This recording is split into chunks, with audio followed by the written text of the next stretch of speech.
If you don't own a gun, you don't get to make decisions about gun laws. That's how abortions work. I just said I don't like women with my complexion. I like light-skinned women. Now, I love Kendrick. One thing I cannot stand is fake deepness. I come to watch the Super Bowl to watch a performance. I didn't come to think. I don't want... break up families.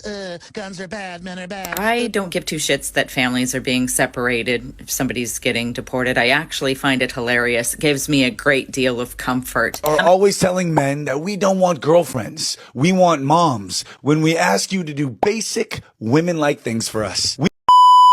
You know, you'd think these videos are like 10 years ago, but no, they are this year, in the year of our Lord 2025. Hi, love. So I don't know if it's just me, but in recent years, there has been a noticeable shift, especially among Gen Z, on how they interact with social activism. Nope, I meant to say social justice and activism and general internet discourse. While we were a generation that was celebrated, well, by ourselves for being outspoken and being quote unquote woke, more like the progressive generation that's gonna save the planet. Gen Z is now moving away from those type of beliefs and going more into the conservative side. I mean, I saw my mutuals, I don't think they know I really exist, but anyway, a couple of YouTubers that I follow make videos about, you know, cottagecore, the rise of it, you know, Nara Smith, you know, how all of that type of, you know, traditional lifestyle is kind of a pipeline to the alt-right.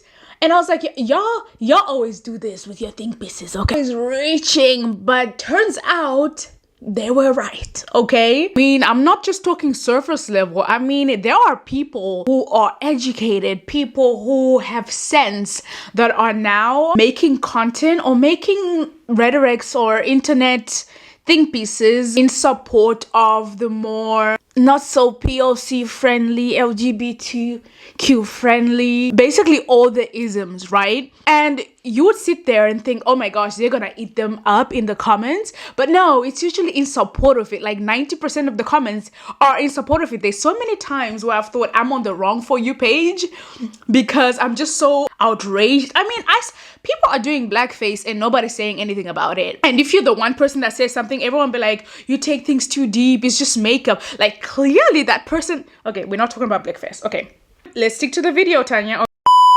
But anyway, I think this new shift, sort of heavily recognizable online, but in real life, things have never really changed to a great extent. Like still like a huge part of the world has more conservative views if we really think about it. Like the traditional gender roles, the career, everything to do with life, it's still pretty much conservative, especially within African communities, Muslim communities, you know, religions, all that kind of stuff. It's still embedded in that. But because of the internet and us just being exposed to what we like, what we already like, I already talked about this. Go check out this video about algorithms, okay? But anyway, how they make you think that the world has changed because everything that you watch is catered to you. So you have this disorientated view of the world, which makes you feel like everything is fine or everything is on fire, where like in reality is like the complete opposite. So because a whole lot of people that make content have more like left type views. So, and we also follow people that have the same type views, which makes us think that, okay, the world is at a better stage. But now there's just an overwhelming number of Gen Zers just kind of like being like, you know what, I actually don't care. I'm just going to say the N-word. Like, who cares? So it's kind of like making us feel like, oh my gosh, we're going back to the 1950s, where it's like, well, it's like that in like the next continent. It's still like the 1950s, really. Now I lost my train of thought. There was something that I wanted to say and I should stick to the notes, okay? Stick to the notes. I wanted to say that the rise of content creators or people that have personalities online and the rise of people also being aware of content creation and the behind the scenes and how much money people make has also contributed to this more right-wing ideologies that are coming up. The red pill, you know, I don't even know their names because I couldn't care. Why am I saying this? Because YouTube pays, TikTok pays, like almost every platform pays. And for a certain moment, since 2020, everybody has been on their woke game. Remember when people were posting their black square, you know? Everybody did that, right? I might not be the same, but that's not important. No freedom till we're equal. Damn right I support it. Right? And because, you know, whenever everything becomes so mainstream, everyone agrees, things become quote unquote boring. So therefore the rise of think pieces as well to kind of stir up the pot, you know? But not really, but like, you know, content that's, you know, shock value, right? That gets people, you know, the most engagement, which again totals to more money. So as more people have gotten that idea, the more controversial you are, the better, you know, the better chances of getting money and getting rich and, you know, getting a following. Like, it's no longer popular to say the right thing, especially with like sensitive topics like such as abortion, people living with disabilities, or immigration, things like that 2 years ago was so common sense to be like on this side because it's logical, you know. Now saying, you know, oh yeah, everybody deserves this and this and that, immigrants aren't the reason you don't have a job, it's the government, like all those things, they don't get the people rifled up, okay? But saying immigrants are the reasons why we don't have jobs, see, that's gonna get you clicks, that's gonna get you something, right? Because that is the mentality that a whole lot of Gen Zers are having nowadays with regards to creating content, etc. And, you know, in America, I would say voting for Trump, you know, everybody's on that ticket, right? Everybody's on that, and it's becoming the more popular thing to say unpopular things, well, things that used to be unpopular. This whole thing always reminds me of this series called Scandal. I don't know if you've watched it, but there's this scene where this character that definitely like is supposed to mimic Donald Trump, what's his name? Doyle or something like that, right? He gets recorded by Olivia Pope saying that all these right-wing things he was saying, they're just to rile out the people and to, you know, get them to vote for him. He doesn't really care about these people, you know. That is taken out of context. It is. That's right, because I remember what I Because said. this is what you said right before. You don't think I believe any of that racist crap I spew out there in the boonies, do you? So if I'm That's what I always think of, especially when it comes to some content creators where it's like, some of them don't even believe genuinely what they're saying, but it's just for the sake of social media, but they don't realize the impact that it actually has on people in real life, because there's somebody out there who's going to take what you say and actually practice it in real life. You get what I'm saying? So people don't realize the amount of power that they have, especially when it comes to more of the right or conservative things, which really affect real people.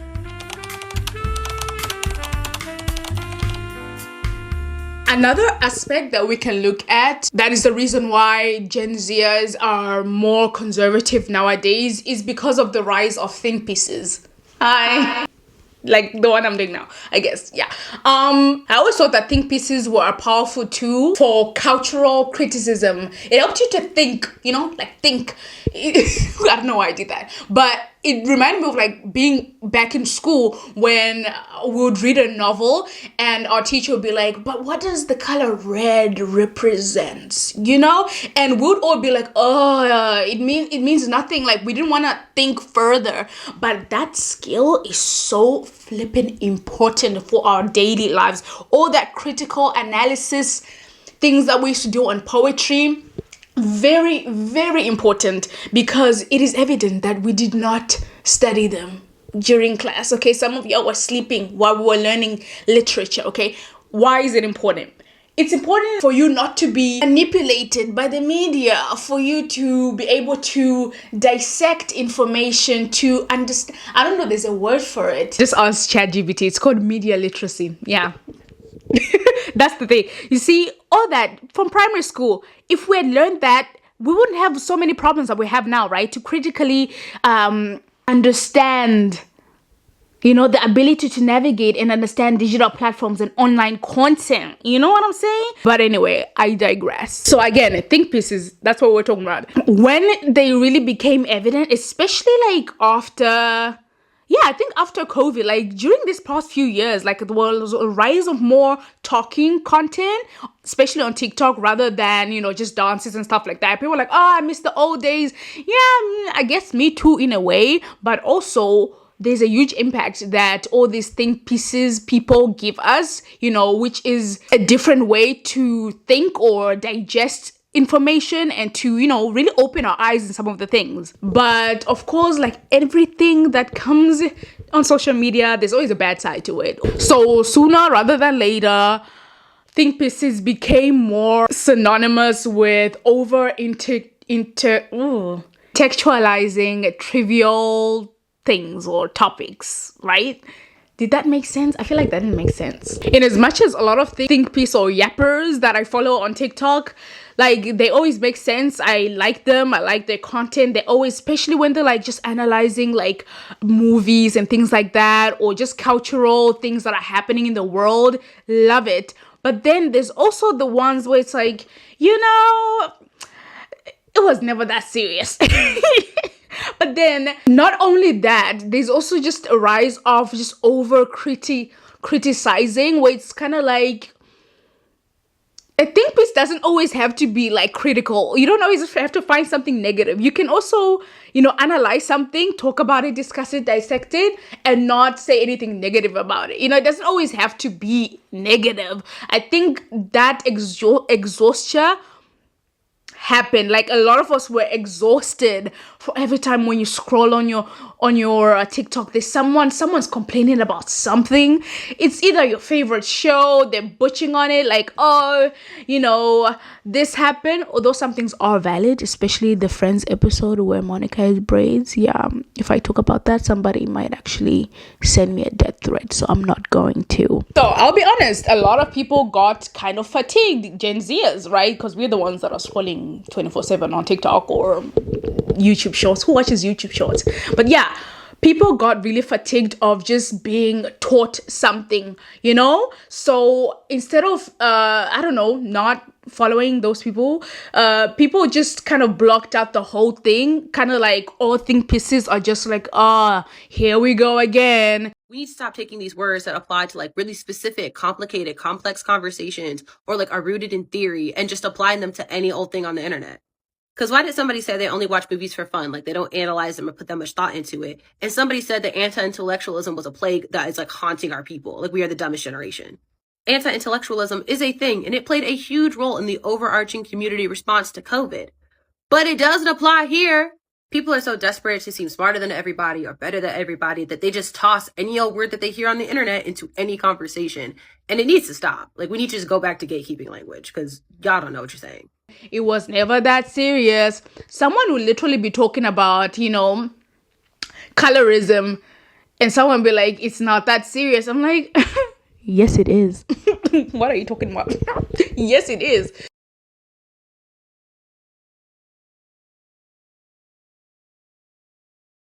And also the discourses, especially on Twitter. I'm not on Twitter, by the way. Discourses just lacked nuance. The discourses just came round and round. There was like no solution, where it became really exhausting. Like, oh, for real though, like here we go again. Because especially with the, you know, African diaspora thing, not African diaspora, but like just the diaspora wars between black people all around the world. Like that, remember when that was happening, like every 2 to 3 business days, I even had to make a video about it. Go check it out. But like things like that, you know, it's like, okay, it's fatiguing us. Je suis fatiguée. So in the end, the conclusion to that little rant, Generation Z is kind of just like pushed back, where it's like, you know what, we just want to see surface level thing, just mindless content. What is it called? Brain rot content, where we don't have to discuss anything deeper, you know, and therefore we are more subtle. No, it's English. I don't speak, this is not my first language, and I'm also learning French, like but like when I'll probably put the word there, but like when we kind of like turn off our brain and our, you know, our thinking things, you know, it's more subtle to, that's the word, to just getting information that's gonna put you onto the alt-right pipeline, kind of like celebrity gossip and things like that. That's the things that are just more fun. We've forgotten that we canceled the Kardashians. Suddenly they're more entertaining now. Candace Owens, I've talked about her, and I said it before, she's worming her way into people. This is not even part of the video, but I just have to say this, okay? The Jason Baldoni and what's her name? Blake Lively, right? Candace Owens is now shifting her content, talking about celebrity fluff, things that don't make you think so much, right? Because you're just being told supposed facts, right? And she's lowering you, and then she's gonna grab you while you're not watching, and suddenly you're gonna be on the alt-right pipeline, supporting things that you never thought you would, because that's how she traps you. She's not gonna, you see how before, like, you know, she was saying crazy things that were so blatant and so like crazy, and then she just switched up her content and started talking about celebrity gossip, and suddenly these people coming up online, actually Candace Owens is right. Actually, I agree with Candace Owens. Like, y'all, be careful. If you are on Blake Lively and Justin Baldoni talk, enough so that the phrases, Candace Owens had a point about this. I never thought I'd agree with Candace Owens. Candace Owens said this. Not me looking for Candace Owens' TikTok to find out the new scoop. If that stuff has come out of your mouth, I want you to know that you are currently on the alt-right pipeline. It's not that the alt-right pipeline is looking for you. It's not that it's like, 2 blocks down around the corner. No, baby, you are on it. You are cruising. And if it's not you, maybe you have a loved one who's on Justin Baldoni, Blake Lively talk. I am sorry to tell you that your loved one is on the alt-right pipeline.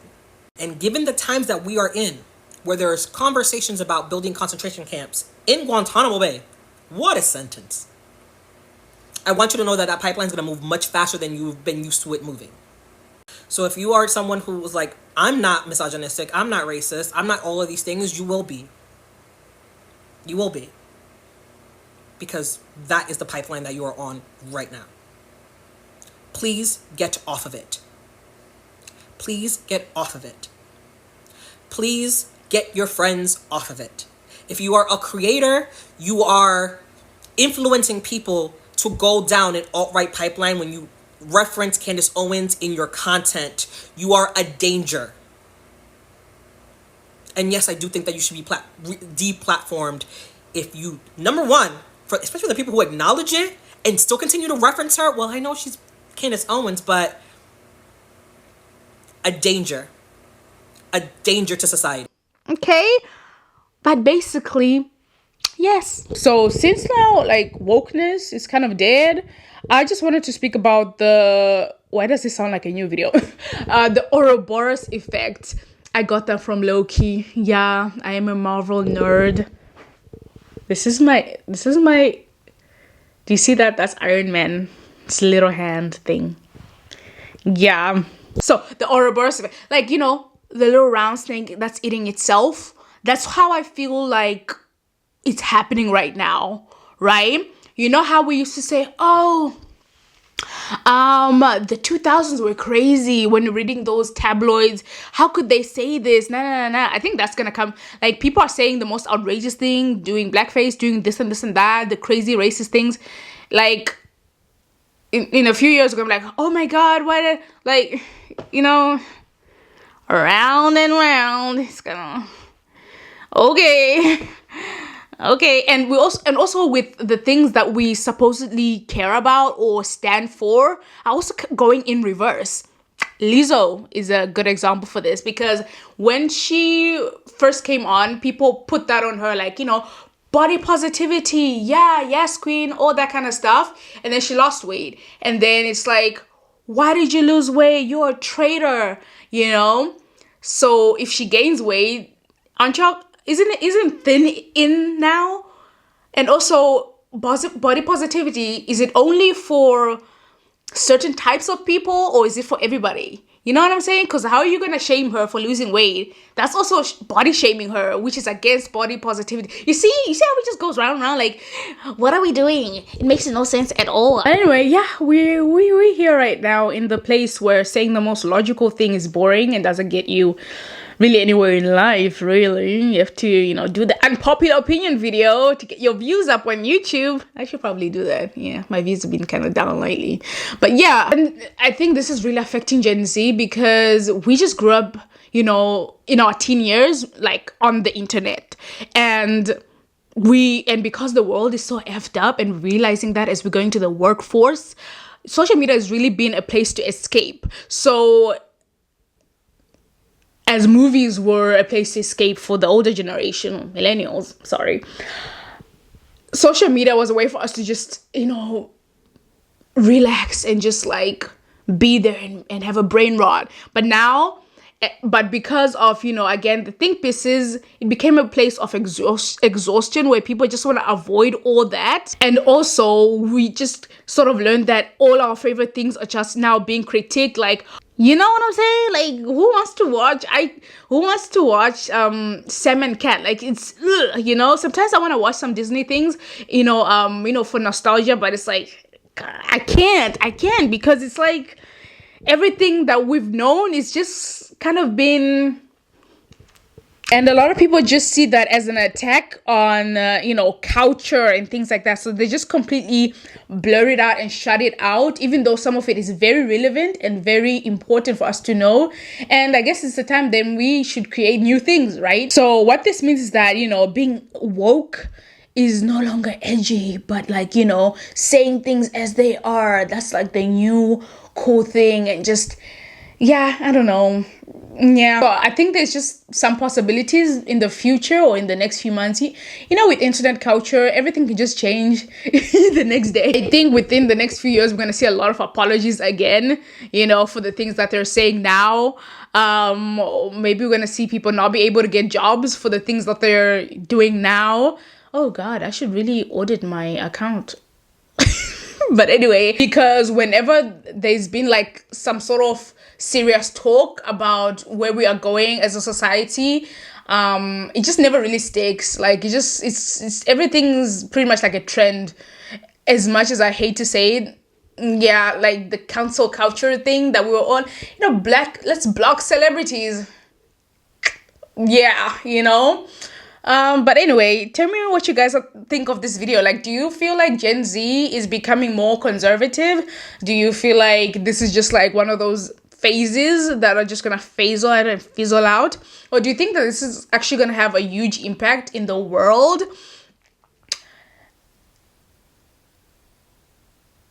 And do you feel that you have more conservative views now because you just feel like everything that you've ever liked or loved is just been criticized and dissected, where it's kind of like, well, I'm just gonna do whatever I want now and just think about me and not really care for anyone else? Yeah, I feel like this video was all over the place. Was it? Also, let's get some appreciation for my makeup. This is an eye look. I was trying to recreate that and then I failed miserably, so I just kind of changed it into that. So yeah, I did that. If you want a tutorial, go to my TikTok. Yeah, I have a TikTok. And the wig is linked in the description. So anyway, bye.